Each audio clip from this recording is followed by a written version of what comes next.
Bueno, pues ya estamos de vuelta, vamos muy bien. Y nada, comentar que muchas gracias a los tres ponentes que hemos tenido. Como sabéis, bueno, estos son profesionales que, bueno, la mayoría de hoy, los profesionales del Bimón, pues son profesionales en activo y también son docentes de Editeca. David trabaja en TIPSA y es profesor del curso de Dynamo con Revit. Luego está Fermín, que trabaja en Modelical, que es profesor del curso de Dynamo MEP, que lo podéis ver en el chat, hemos puesto el link. Y también ahora daremos paso a María Pascual, que es gran colaboradora de Editeca, siempre ha estado con nosotros en el Bimón, este año viene a darnos una ponencia y también es profesora en el curso de BIM Program, del cual luego os comentaré también en mi ponencia. Así que nada, María, bienvenida de nuevo, otro año más. Muchas gracias por estar aquí con nosotros. María Pascual es arquitecta de profesión, de estudio de la carrera de arquitectura, y cuando acabó su formación en Madrid, su vida profesional tuvo como hilo conductor la metodología BIM. Fue una de las pioneras en esta metodología. Tiene estudios de arquitectura e ingeniería que compatibiliza con formación en distintas escuelas de negocio y másters como DITECA, que han hecho que vaya adquiriendo un perfil muy distinto al que ella misma se había imaginado. Los términos que usa ahora en su día han tornado hacia los datos y el desarrollo. Desde hace 2 años es la directora general de Urbim, una plataforma de gestión de gemelos digitales que tiene como centro los modelos BIM y que hoy nos va a contar su cómo, dónde y por qué. Está feliz de emprender hoy y nos va a dar unos pequeños tips contándonos las nuevas necesidades y las nuevas novedades y tendencias que vienen de la parte de Urbim, que además ya hemos visto cositas por LinkedIn y hoy nos va a contar sobre todo su ponencia, que es cómo lanzar una startup que está basada en programación BIM. Así que nada, gracias María por estar otro año más y te doy los mandos de la nave. Muchísimas gracias. A ver, lo primero asegurarme que comparto. ¿Lo veis todos bien? Confírmame, por favor. Todavía no, creo que estamos todavía compartiendo la ponencia de Editeca. No, compartes la mía. Ahora ya está, creo que ya esta es la tuya, Listo. ¿no? Sí. Oye, muchísimas gracias por hacerme este hueco. Muchísimas gracias nuevamente al equipo de ITECA por otro año más montar este pedazo de evento, juntar a tantísimo gran profesional. Y bueno, contaros, saludar un poco a todos los que estáis al otro lado. Contaros que, bueno, esta era yo hasta ayer concretamente. Hoy soy esta, que no cambia muchísimo, pero como veis hay ciertas cuestiones diferentes. Hoy vengo a hablaros de Urbim, el que es mi proyecto desde hace 2 años y medio más o menos. Hoy os hablaré cómo he acabado aquí, cómo hemos llegado a este punto, pero también hablaremos de muchas cosas que han pasado en los últimos días, concretamente esto, por eso me presento de otra manera hoy. Creía que era el lugar idóneo para compartir el cambio de imagen de Urbim. No tanto un cambio de imagen, sino un gran cambio dentro de la parte de experiencia de usuario, que os iré contando a lo largo de la charla. Y bueno, qué mejor que hacerlo dentro de Bimón, dentro de Editeca, que es como mi segunda casa, en la que soy profesora y también soy alumna, porque bueno, hay que renovarse, hay que cambiar. Mis compañeros David y Fermín nos han hablado mucho de este tema.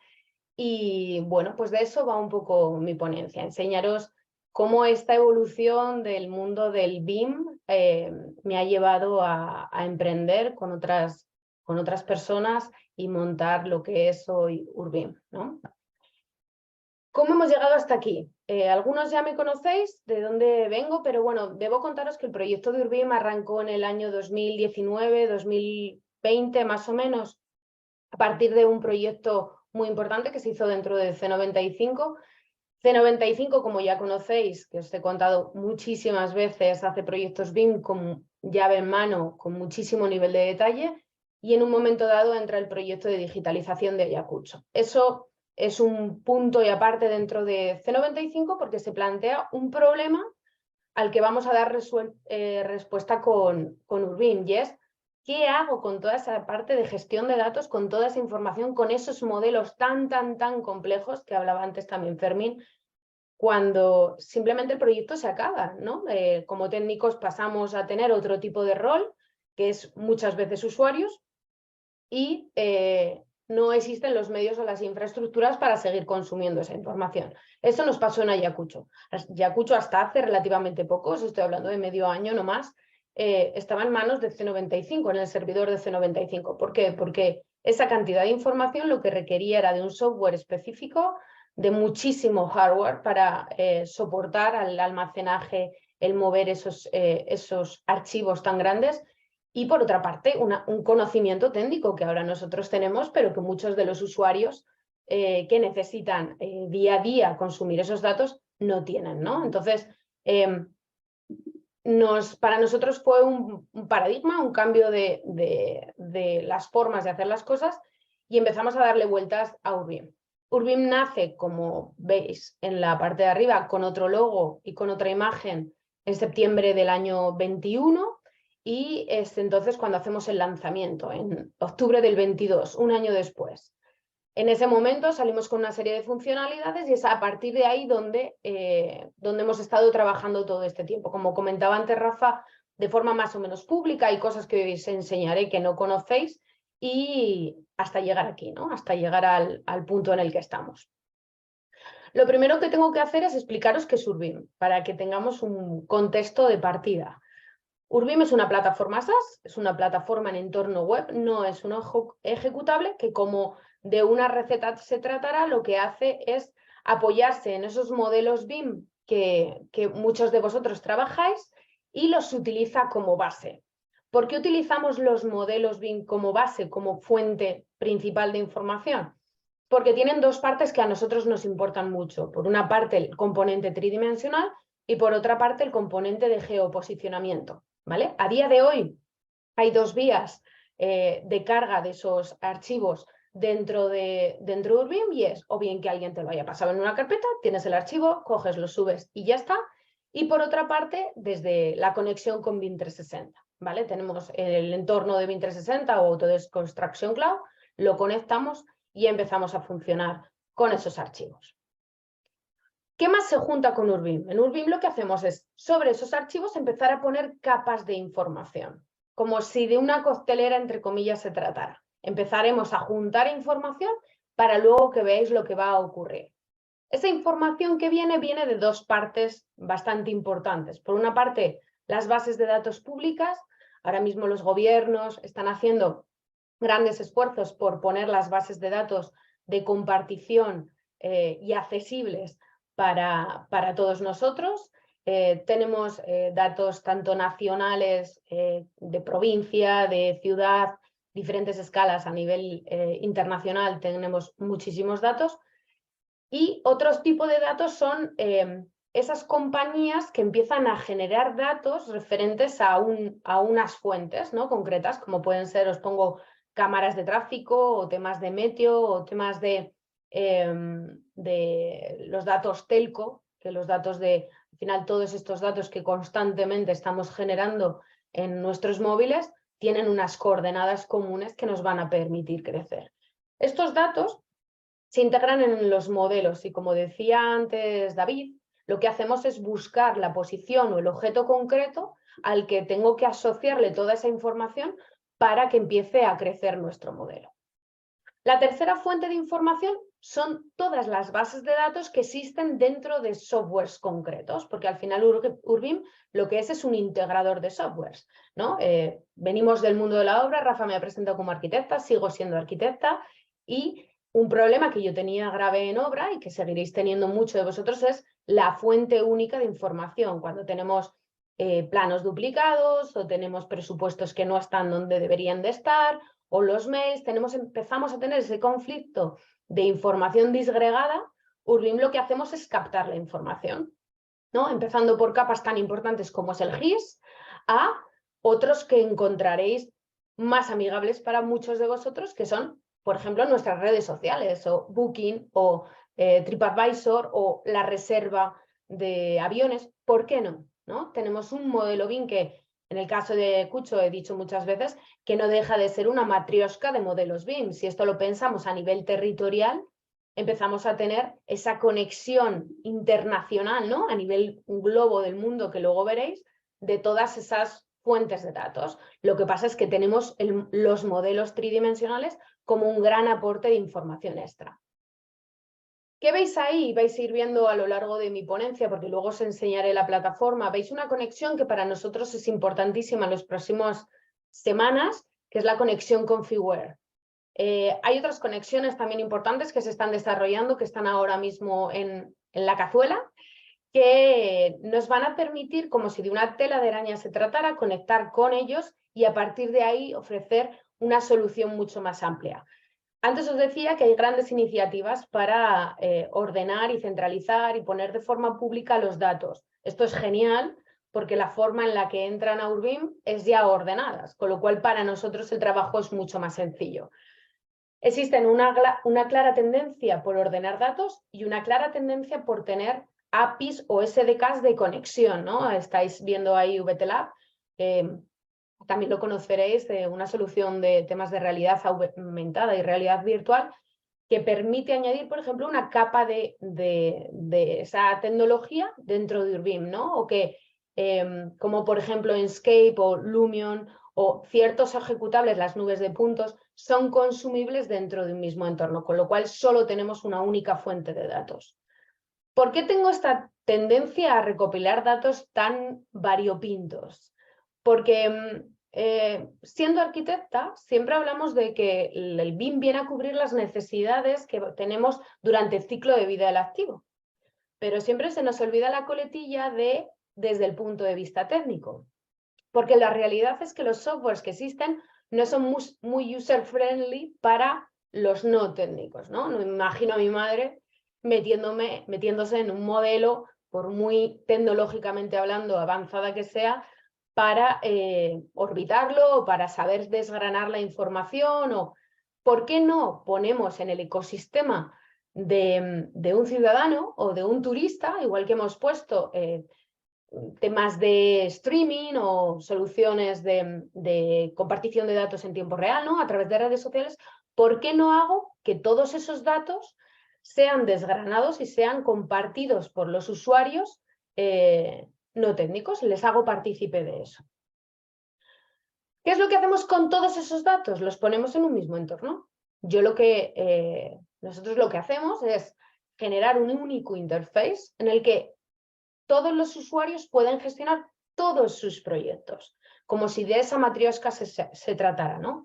Proyectos que veréis ahora en un vídeo que os voy a poner para que vayamos comentando diferentes funcionalidades, proyectos en los que no es importante la escala, puedes gestionar desde una ciudad, como es el caso de Ayacucho, veréis que tengo Logroño, veréis que tengo Madrid, tengo diferentes entornos urbanos a pequeños edificios, ¿no? Pasando por los puntos intermedios, campus universitarios, grandes complejos de hoteles, aeropuertos.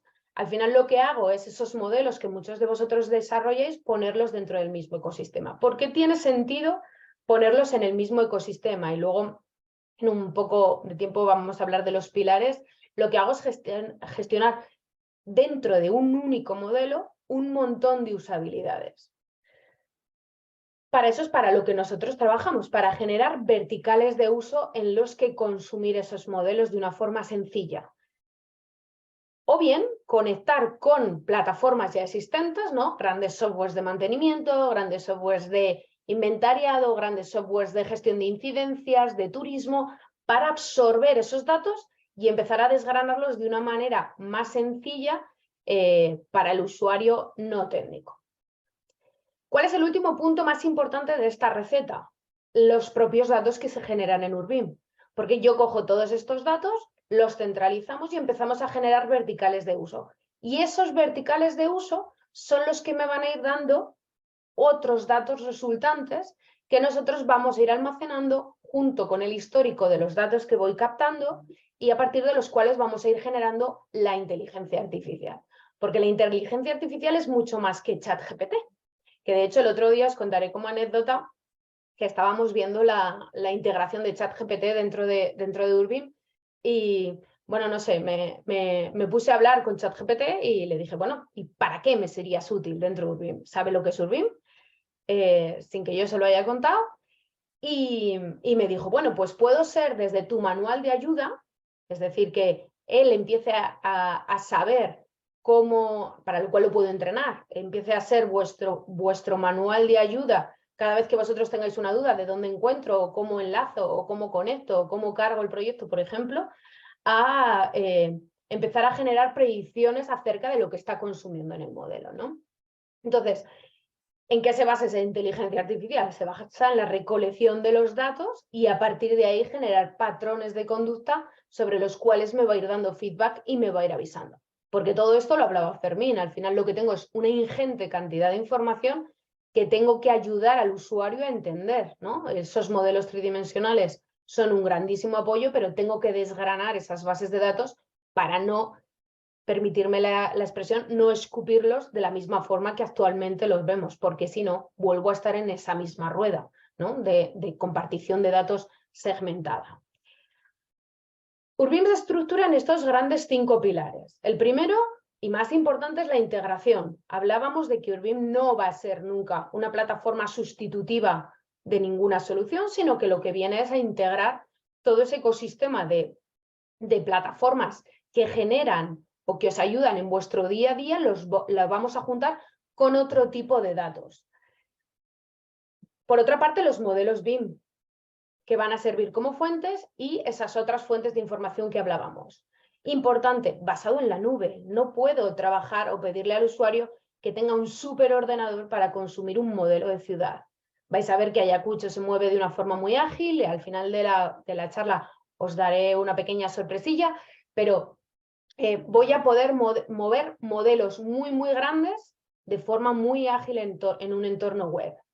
Por otra parte, es escalable. No necesito un modelo enorme, como decía antes Fermín, con todo tipo de detalle de tornillo, la estatua, porque los usos que veremos después son muy amplios, la estatua con todo tipo de detalle. Yo puedo plantearme un proyecto gradual en cajas, que tengan mayor definición en un determinado lugar y luego, como esa matriz que hablábamos, ir cargándole de datos o ir cargándole de la geometría que necesite empezar a gestionar. También importante las usabilidades. No es necesario tener toda la plataforma de Urbim en funcionalidades, sino voy a darle servicio a una determinada necesidad que tengo en un determinado momento y a partir de ahí genero más verticales de uso en torno a los datos que estoy consumiendo. Y las últimas dos van un poco de la mano. La parte de accesibilidad y la parte de soluciones personalizadas o salidas personalizadas. Porque cuando yo me pongo la bata de gestor para gestionar los activos que manejamos dentro de la plataforma, los datos o incluso el modelo, no me interesan el modelo geométrico, me interesa el análisis de lo que está pasando para saber si estoy cumpliendo con los KPIs que me plantea mi negocio. En cambio, desde el punto de vista de un mantenedor o desde el punto de vista de un turista, posiblemente los datos per se, todo lo que está pasando detrás, muy técnico, no tenga sentido, y lo que tenga sentido son ese compartimento de información que me van cediendo para realizar mis tareas o para el consumo de la información que yo tenga. En cualquier caso, todo esto es transversal. Es decir, si un usuario tiene el rol y puede modificar un dato, el resto de los usuarios ven ese dato en tiempo real, ¿vale? No puedo tener disparidad de información o generar ese layout entre una información y otra. Pensad que al final es como si fueran carreteras de doble vía que entran dentro de Urbim, ¿no? Toda la información que vosotros como usuarios técnicos estáis modificando en los modelos se tiene que cambiar en Urbim. Toda la información que la persona de mantenimiento esté cambiando en el módulo de mantenimiento se tiene que cambiar, o si el ayuntamiento está haciendo un input de datos, por ejemplo, de eventos o temas patrimoniales o temas de movilidad o incidencias, tiene que estar en este ecosistema totalmente controlado. ¿Qué es lo que me hace falta? ¿Cuáles son las necesidades de Urbim? Pues han cambiado mucho a las necesidades que tenía, obviamente, antes en un estudio de arquitectura. Nuestro ecosistema cada vez es más diverso porque las funcionalidades son distintas, entonces hablamos con urbanistas, hablamos con psicólogos, hablamos con gente de movilidad, tengo muchísimas conversaciones como muy dispares en todo este ecosistema, pero mis dos perfiles claves son el programador como tal y el arquitecto programador. Esto al principio fue un poco caótico. Debo reconocer que ahora ya el flujo está mucho más depurado. En todos estos años, 2 años, este tiempo, 2 años y medio más o menos, pasé de tener externalizado el desarrollo, porque Urbim empezó como un proyecto, como os conté, como os he contado, perdón, dentro de C95, pero fue creciendo. Entonces, dentro de mi casa, in-house, teníamos un arquitecto, pues, sí, un arquitecto programador, perdón, y un programador que me hacían de comunicación, porque yo no sabía programar, pero sin saber ahora tampoco programar, hago mis pinillos, hago una cosilla que me dejan, pero lo que hago es entenderlos, ¿no? Entiendo a todas las partes y he conseguido que entre ellos también se entiendan.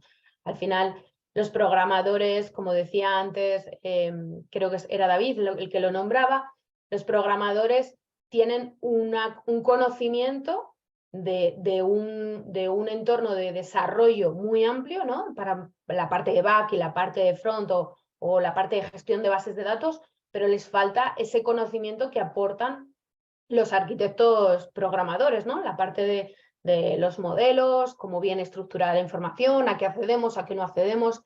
En nuestro caso usamos el visor de Forge ahora mismo y un visor de Cesium, con lo cual ellos o ellas, que en este caso son mujeres, ellas son las que ponen esa visión en común. Ahora mismo todos en el equipo saben lo que es una familia, lo que es una categoría, cómo se estructura los IDs, todos esos conceptos ya empiezan a ser más transversales, igual que todos los conceptos de la parte de programación de .NET, que es como trabajamos, empiezan a ser también algo común para la parte de arquitectos programadores.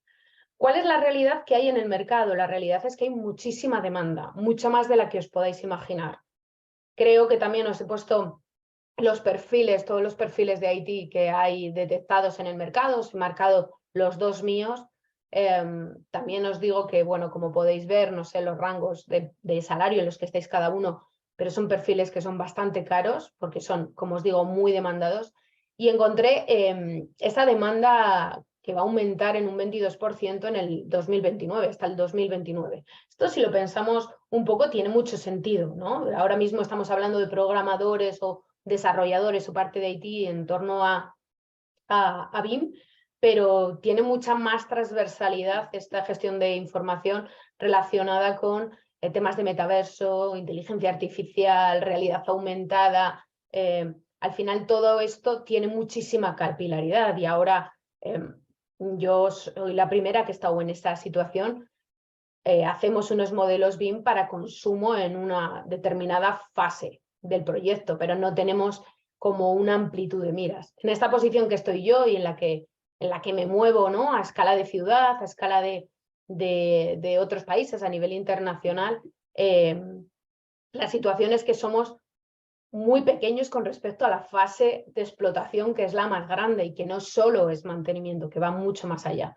Entonces, sin duda es el punto en el que yo, si me aceptáis el consejo, es en el que yo me enfocaría, ¿no? En aprender a automatizar, en aprender a desgranar esos datos y en el aprender a poder consumirlos de otra manera, ya no solo a través del software de modelado. Os he grabado un vídeo, espero que vaya bien. Lo grabé anoche, como veis está ahí la hora. ¿Por qué lo grabé anoche? Porque, como os he dicho, para nosotros, para el equipo de Urbim, no solo para desarrollo, para marketing, para todos, estos últimos días han sido bastante convulsos y hubo muchísimas actualizaciones ayer que hoy están creciendo más. Y lo grabé anoche porque es cuando toda la imagen corporativa ya cambió y quería que lo vierais tal cual lo que es. No hay cortes, no hay nada. ¿Qué es lo que estáis viendo? Hemos empezado a embeber la parte de Cesium. Cesium nos permite tener todo el modelo en 3D, tener todo el mundo en 3D, en el que enlazar los proyectos que tenemos dentro de Urbim. Como habéis visto al principio, lo vais a ver a lo largo del vídeo, hay pequeñas fichas. Esas fichas cumplen una serie de estándares que son la tipología, la subtipología, los colaboradores, que nos van a permitir tener toda la información desgranada. ¿De cara a qué? De cara a analizarla sobre todo, ¿no? Sigo teniendo, os enseño esto porque sigo teniendo los enlaces de toda la información que se ha metido en procesos de fase de obra o de gestión y empiezo a aumentar todos esos datos. Empiezan a aparecer, esto es la home del proyecto, vamos de un ecosistema más grande de todos los proyectos a ecosistemas más pequeños en los que podamos hacer cosas. Esto es por defecto lo que vais a ver a Urbim siempre. Y digo siempre porque es siempre abierto para vosotros. Vais a poder cargar un proyecto sin coste. Vais a empezar a gestionar la información del proyecto. Vais a ver después qué puedo hacer desde esa home del proyecto, analítica de datos en gráficas, segmentar la información, empezar a hacer recorridos, empezar a hacer el consumo de los planos, de los propios planos. Toda la información del modelo está consumible de una forma ágil. Todos estos dashboards que vais viendo se complementan con otros dashboards que van a aparecer conforme a Power BI.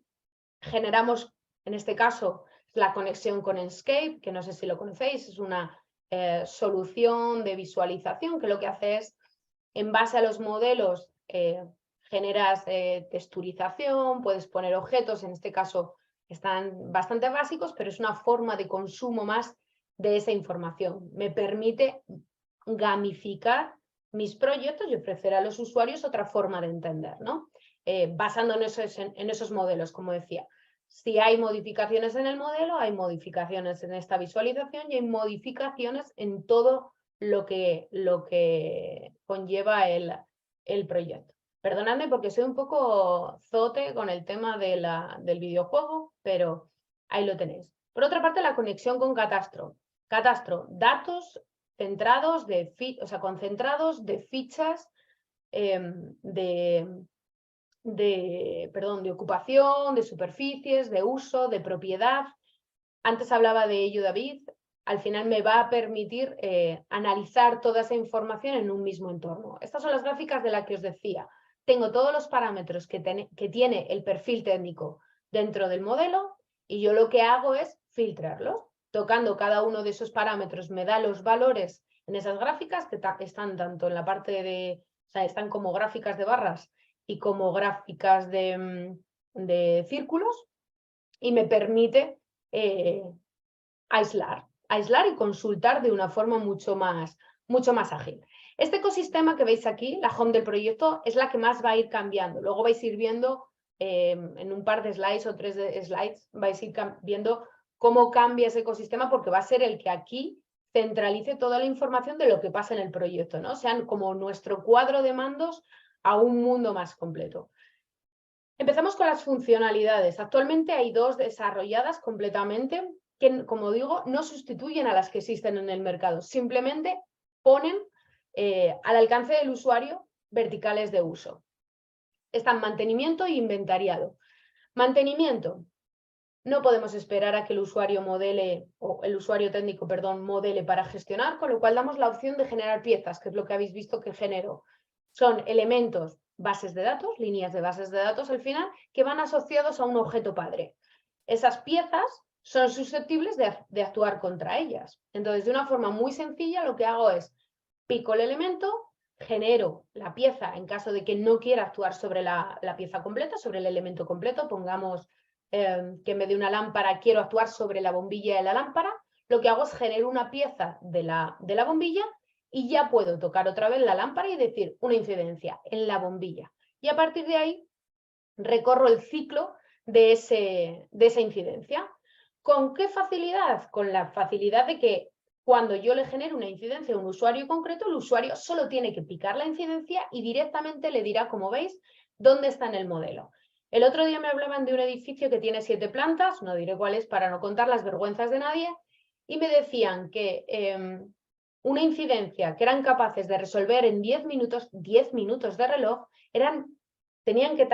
tardaban 1 hora y media máximo en encontrar el aparato. Me parece un poco grave. ¿Vale? Entonces, de una forma sencilla, el usuario de forma ágil lo ve. ¿Qué estáis viendo aquí? Estáis viendo inventariado. Existen grandes partidas presupuestarias a nivel de licitaciones de obra pública y privada también. En este caso, el ejemplo que tengo más reciente es privada, de una organización de hospitales que todos los años saca una partida de 2,5 millones para inventariar las cosas que hay en sus activos.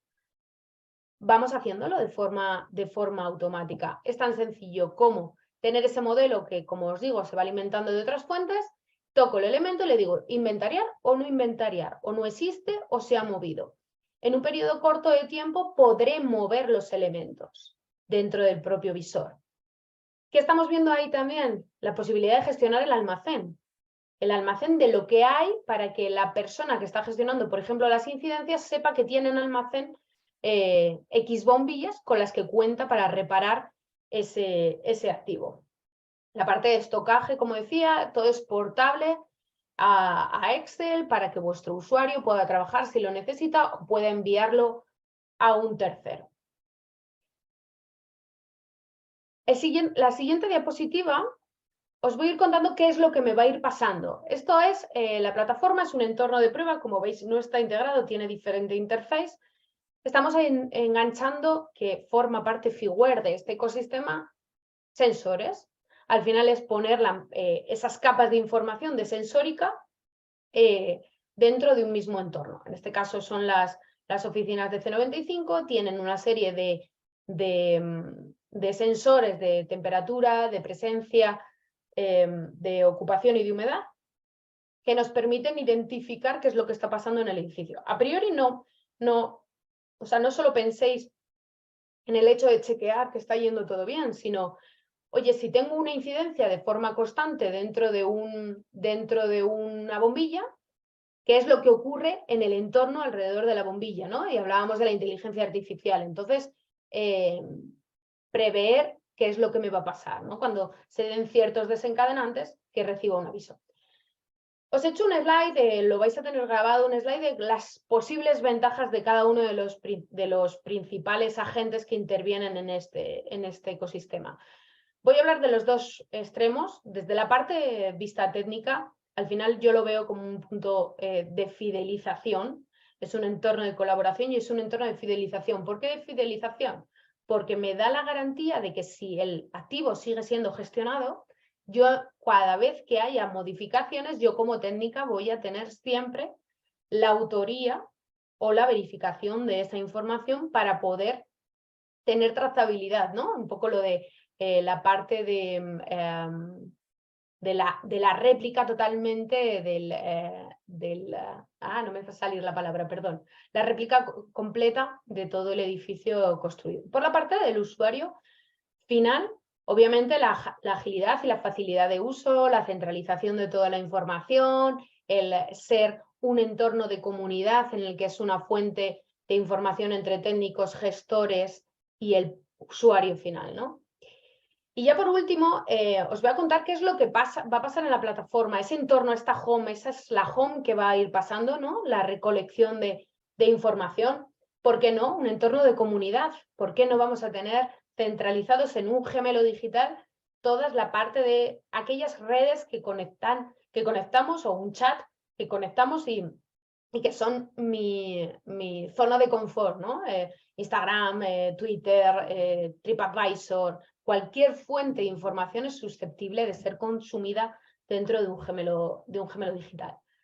Gestión de espacios, alquileres, gestión de build to rent, es en esto en lo que estamos trabajando, y en la parte de sensórica, ¿no? En este caso, la gestión de las plazas de garaje, ¿no? El reservar las plazas de aparcamiento que están a su vez sensorizadas, igual que las salas, y me permite tener como un dashboard pues, usable para seguridad, usable para limpieza, usable por el propio usuario, con conexión o no, como alguno de los casos que gestionáis por estas conferencias, de temas de realidad virtual o entornos como Unreal.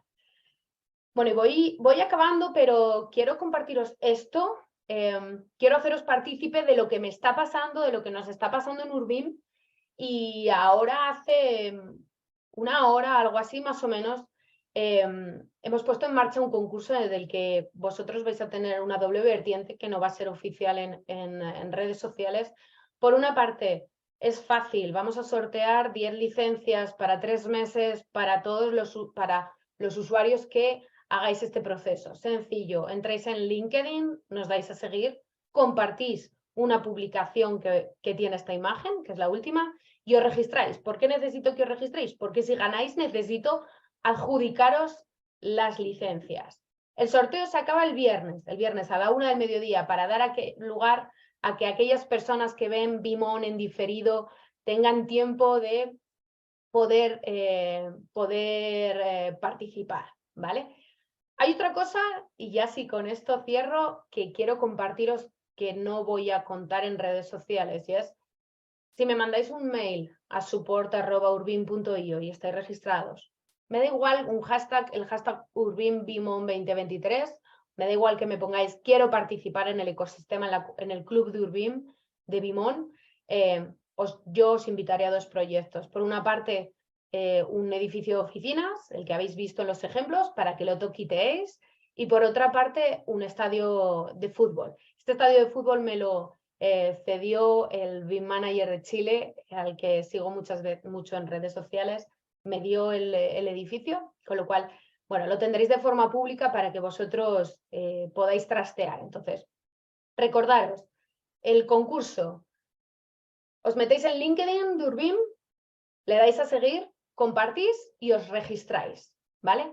A partir de ahí, el viernes, nosotros publicaremos cuáles son los 10 ganadores de esas 3 licencias, y luego si queréis, aunque podéis trabajar con vuestros propios proyectos, no hace falta que yo os eche ninguna mano, ya veréis que es bastante sencillo, pero si queréis que os meta en un proyecto, en un ecosistema de proyectos, con el resto de participantes dentro de Vimón, del club de Vimón 23, me mandáis un pequeño mail y yo os registro, os inscribo dentro de este entorno.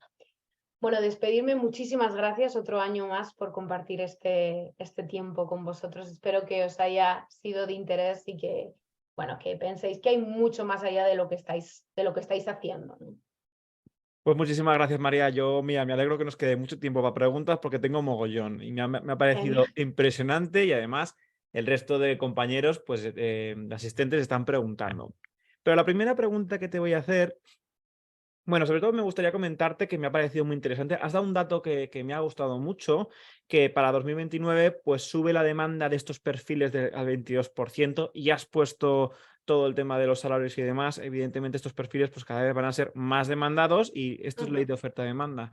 Quien primero esté ahí, pues igual que el BIM, ¿no? Cuando tú fuiste pionera, pues era más fácil crecer y conseguir cargos de más responsabilidad, y ahora eso mismo va a pasar con los arquitectos e ingenieros que programen. Otra cosa que me ha parecido muy importante a la hora de lanzar startups, que es un mundo que yo manejo mucho, pues que Urbim nace de un problema que vosotros mismos os encontrasteis, y a partir de ahí ya ofrecéis la solución. Así es como tienen que salir este tema de los negocios, que ahora hay gente que te ha preguntado y yo también preguntaré. Y bueno, os doy enhorabuena por todo el cambio de imagen y todo lo que estáis haciendo. Los últimos días han sido todos muy compulsos para todos, y es lo que cuentas, es que al final lo que vamos a mostrar hoy tiene mucho valor hoy en día, pero es que dentro de un mes, con todo va tan rápido, van a salir nuevas conexiones, aplicaciones y demás, y estamos en un mundo de una vorágine de actualización.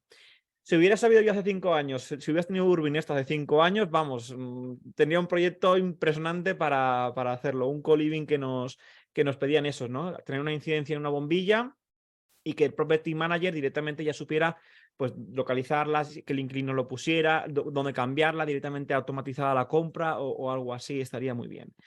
Habiendo dicho un poquito del resumen, el sorteo, yo me voy a apuntar en el sorteo ahora en la hora de la comida, y mi compañero Víctor os lo va a poner también aquí por texto, exactamente, déjalo ahí, así mi compañero Víctor lo pone aquí en el chat por el texto.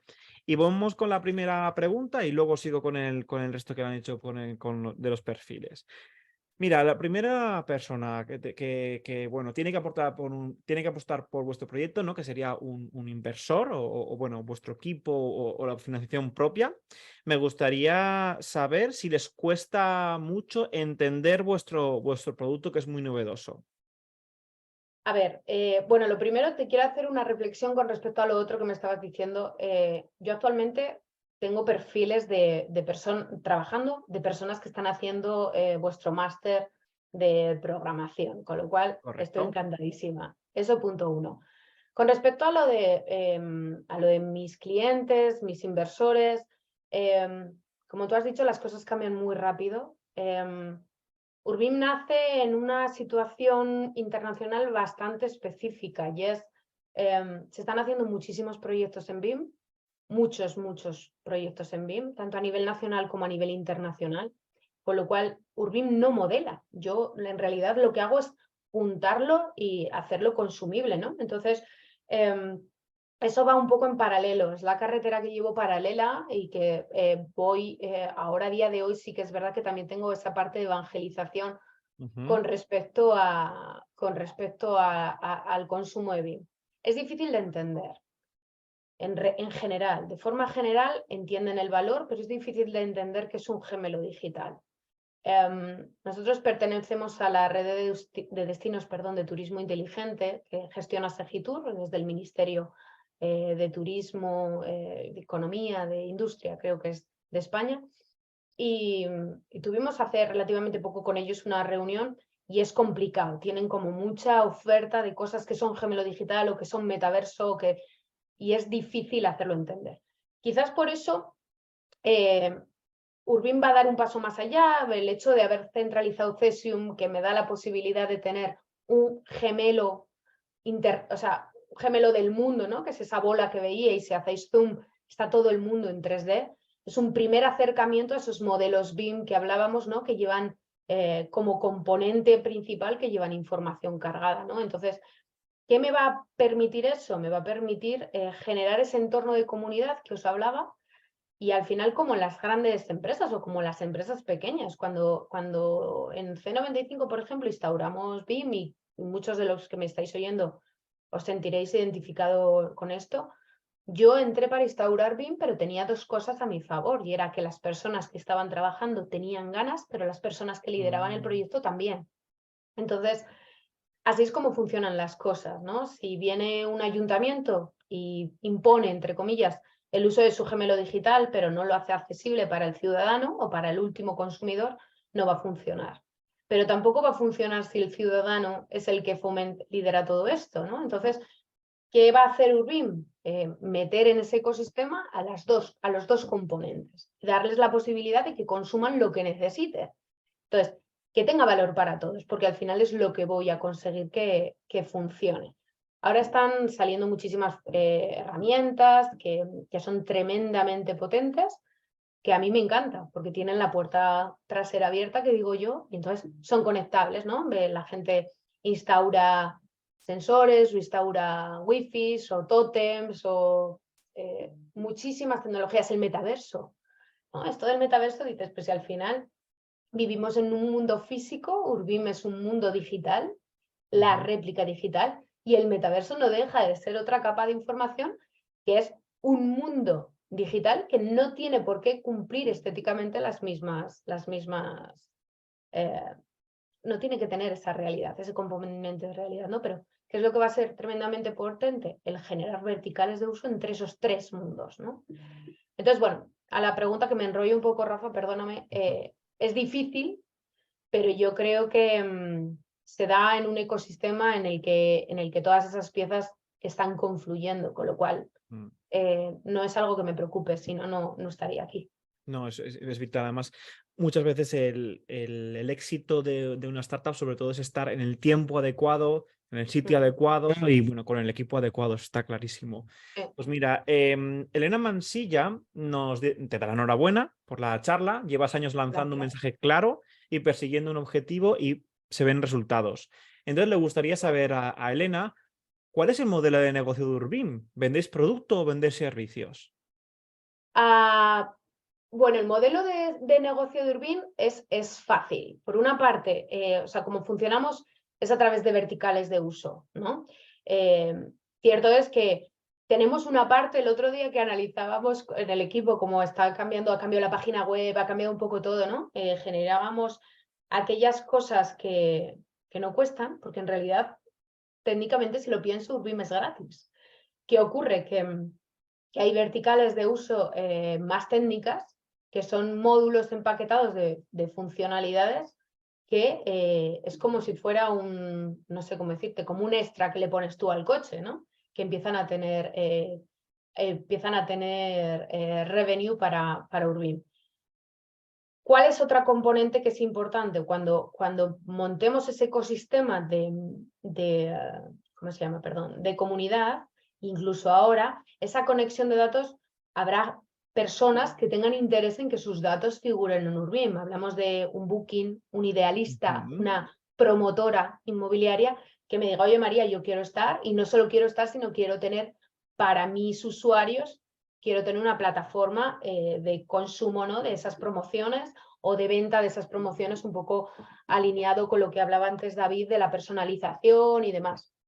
Esos desarrollos un poco a medida también, Elena, son los que van a sujetar Urbim. Pues genial, María. Entonces, si te cuento, claro, si cada uno puede albergar sus propios inmuebles, mi pregunta es, ¿quién soporta todo? O sea, ¿dónde tenéis los servidores? Porque, claro, los estáis pagando vosotros. Y entonces te voy a preguntar, ¿a cuántos años vista tenéis el break-even? Ese momento en el cual pues vais a ser rentables, vais a tener unos grandes clientes como Booking. Que no me cuentes un poco el modelo de negocio de la startup. No, te cuento el modelo. Yo ya sabéis que soy bastante transparente y eso está muy guay porque con Urbim va bastante también alineado. Por una parte, la parte que me preguntas, ahora mismo están almacenados la información en Ionos. Vamos a hacer un cambio a Azure, a microservicios antes de finalizar el año. El alojamiento obviamente corre a cargo a cargo de Urbim. ¿Por qué? Porque, como os digo, el modelo de negocio, el otro día hablaba con unos inversores, ahora estamos levantando una ronda de 2 millones, que si todo va bien se cierra en las próximas semanas. Entonces, hablando con ellos me decía, mira María, es mucho más importante que tener un modelo económicamente rentable, es decir, que yo ahora las peras que entran por las que salgan en esta primera fase, sobre todo en un producto tecnológico, tiene un recorrido de 1 año y medio, casi 2 años, para que el proyecto sea viable y sea sustentable a nivel de usuarios con respecto al desarrollo, ¿vale? Sin tener que necesitar financiación.